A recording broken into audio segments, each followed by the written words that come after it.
There's a grain of truth in it. Good. You've been waiting all night for that, Ian, Yes. haven't you? Well, I've got to go now, everyone. Cut him out. Mute.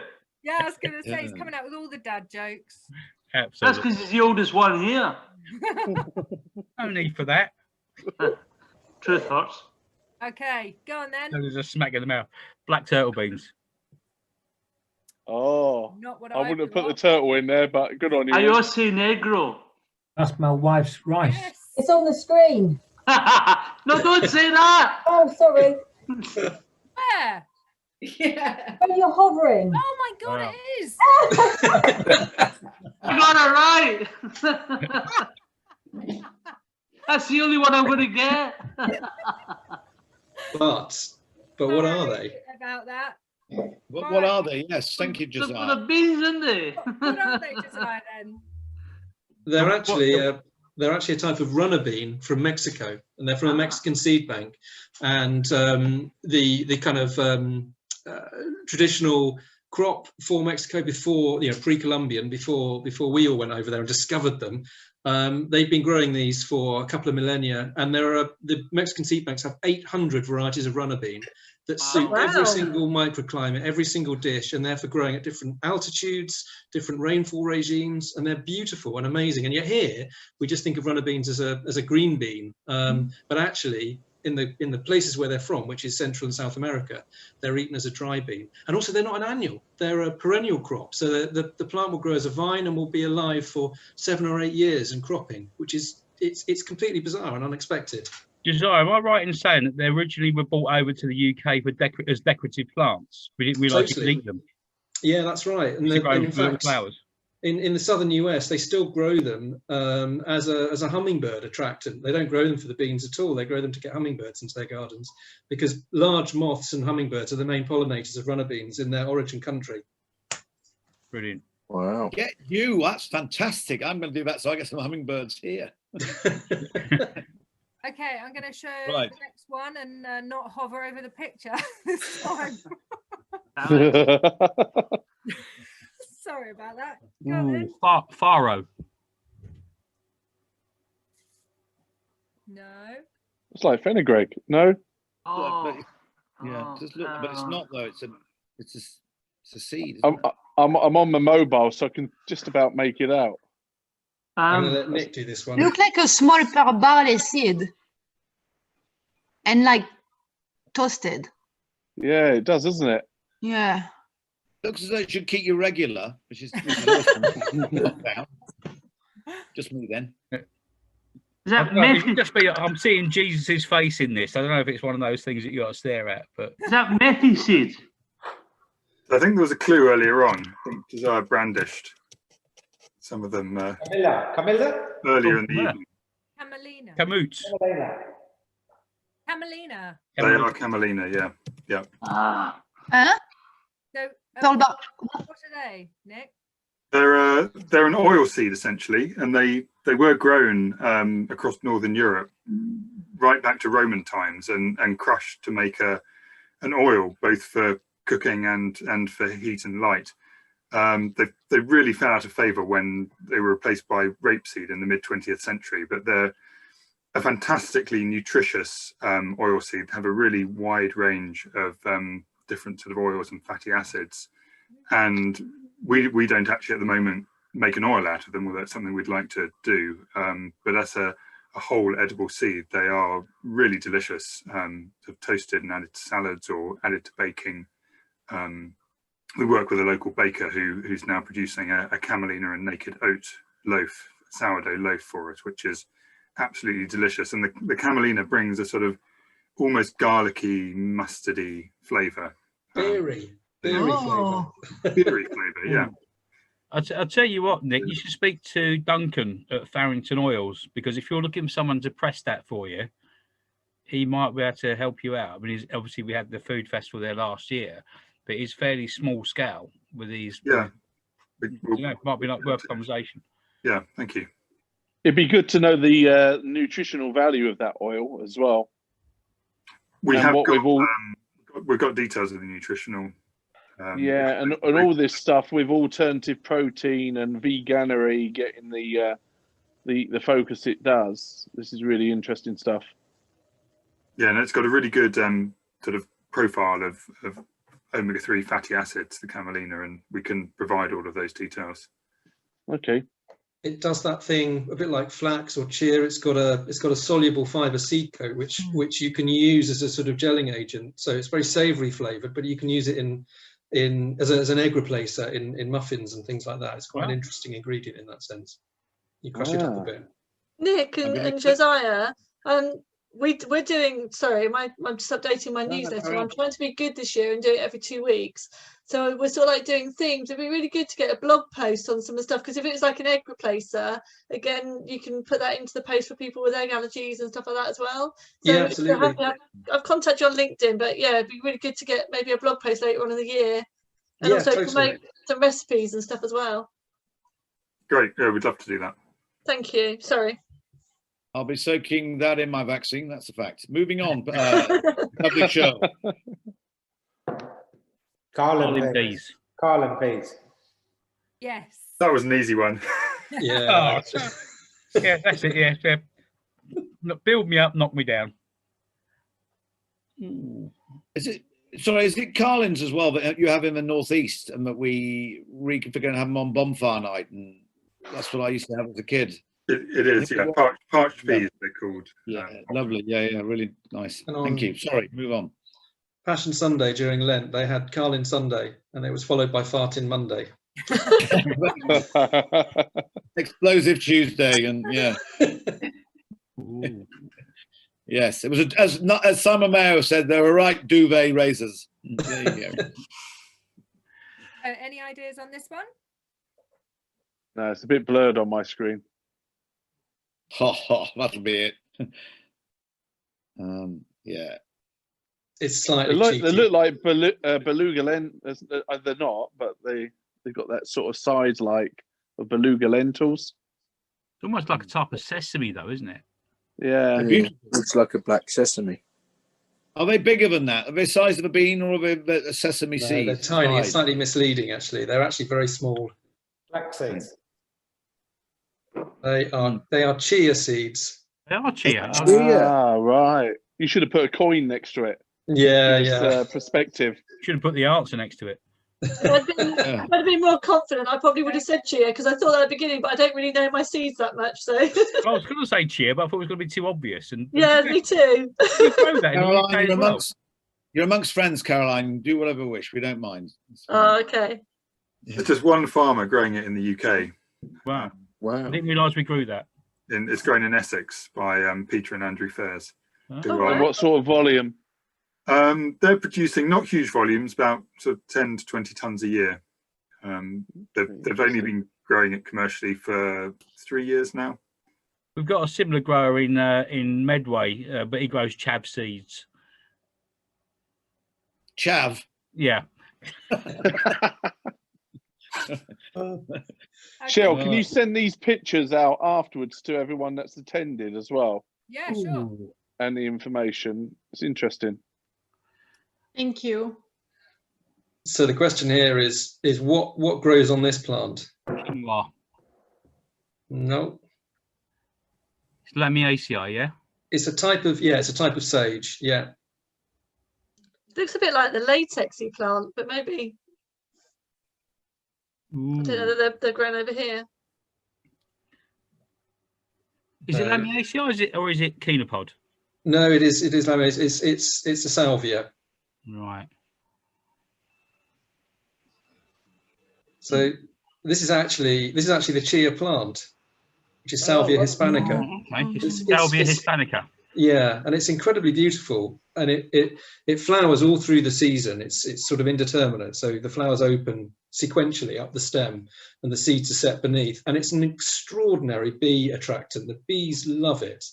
So the fields in the summer are just full of pollinators. It's quite an extraordinary crop. Are the leaves edible? I suppose they must be if it's Lamiaceae, yeah? Yeah, I guess they are. I mean, it's not a part of the crop that we really explore particularly, but yeah, I would think they would be. Are you aware, Josiah, people are growing it, domestically as well? I mean, it's obviously growing in the south, I think it was Essex Way that you just mentioned that Nick was saying, but it was certainly south of England. But whether presumably we could, because we have a very purple and blue garden for attracting bees as well. But I mean, because certainly I'm delighted to give that a go.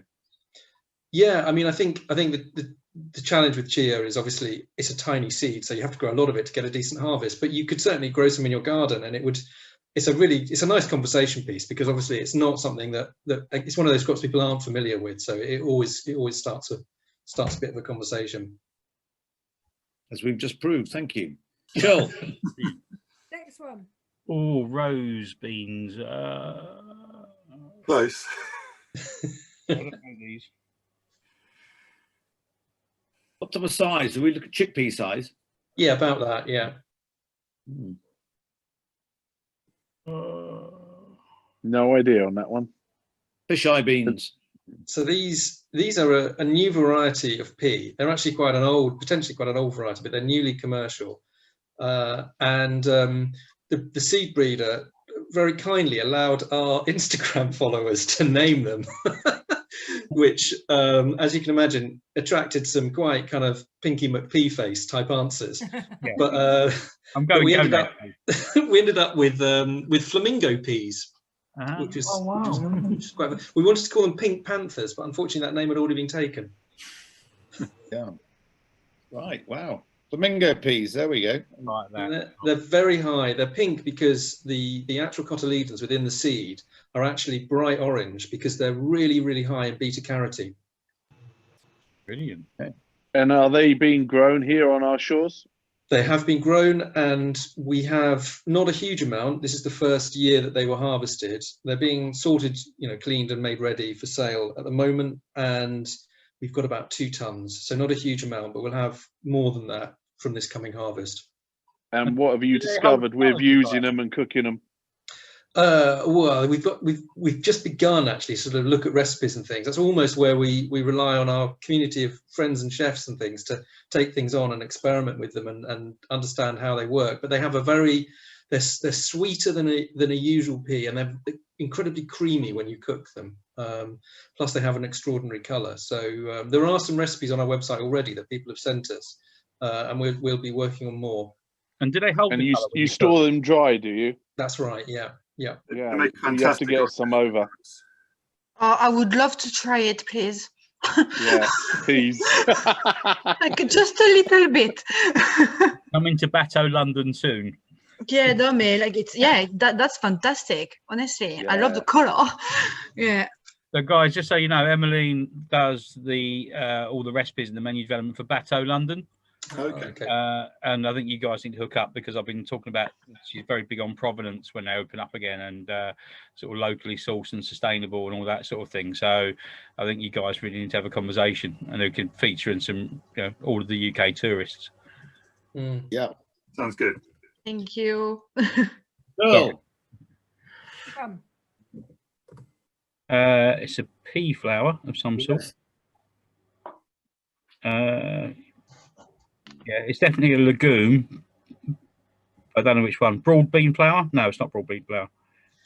The scale is quite key here again. They're actually quite tiny flowers, much smaller than a pea flower.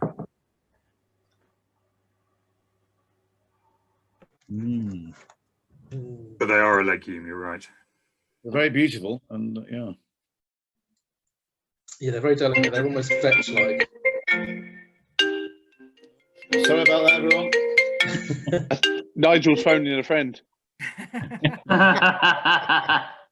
So they're actually lentils. How does that work? Are they really lentils? Wow. Yeah, and they form a tiny pod in which, if you're lucky, you might get 3 lentils, but usually you just get 2. Wow. No. And the plants grow about, 15, 20 centimeters high. And each plant will have perhaps 40 pods on it. So as you can imagine, you need quite a lot of lentils to to get a bag full. Crazy. Yeah. Fantastic. Cool. Ooh, orzo.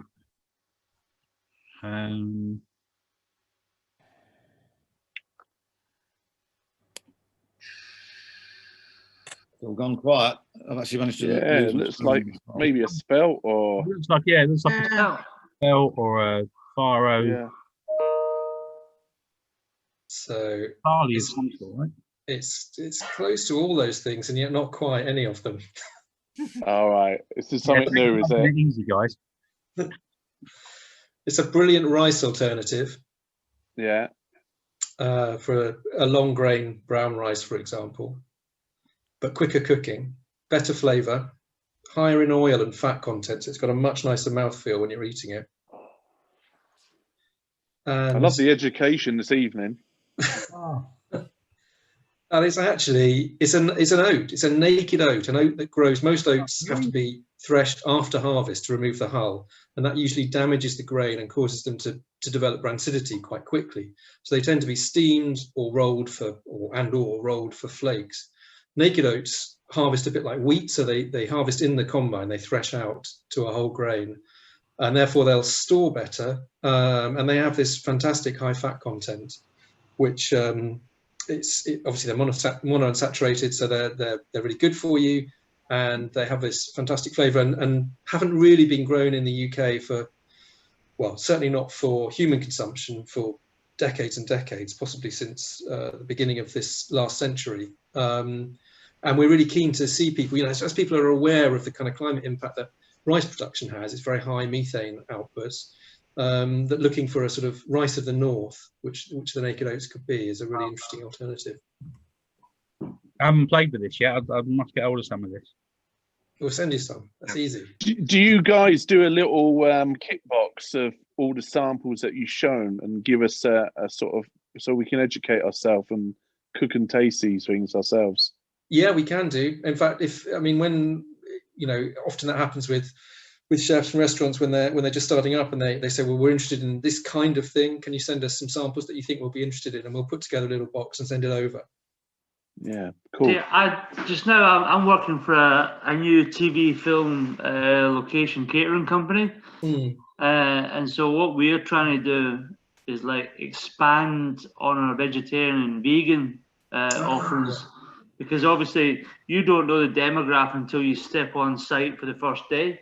Yeah, tricky. And you might have 150, 200 people say, I can't eat this, I can't eat that. So to have like an array of stuff that we can develop and work with, that would be an amazing USP for us. And I'll swap you for some black pudding. That sounds like a deal. Yeah, they're all vegans, mate. Yeah, they're not interested. Easy, Rambo. Right, so this is number 9. Okay, I'm going to go. I'll keep saying the same thing. I've got to be right eventually. It's some sort of faro or spelt. Close again, but not quite. I'm going to shut up for the next Try one. again next time, and you might get it. Is it barley? It's not barley, is it? Is it a barley? It's not the green one, the trendy one. Yeah, it is barley. Oh, It's a naked, hey! like the naked oats. This is a naked barley. So barley, Wow. red leaf. That's what the gladiators ate to give them strength before they went into battle. Wow. Last one. Oh, nice. Beautiful. They're gorgeous, aren't they? This one, the name is in the picture.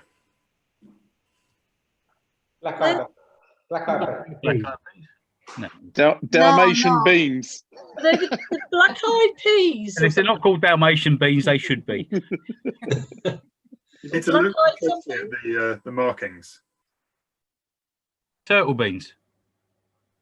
Not a turtle bean. Look, there's a little head. There's a little tail.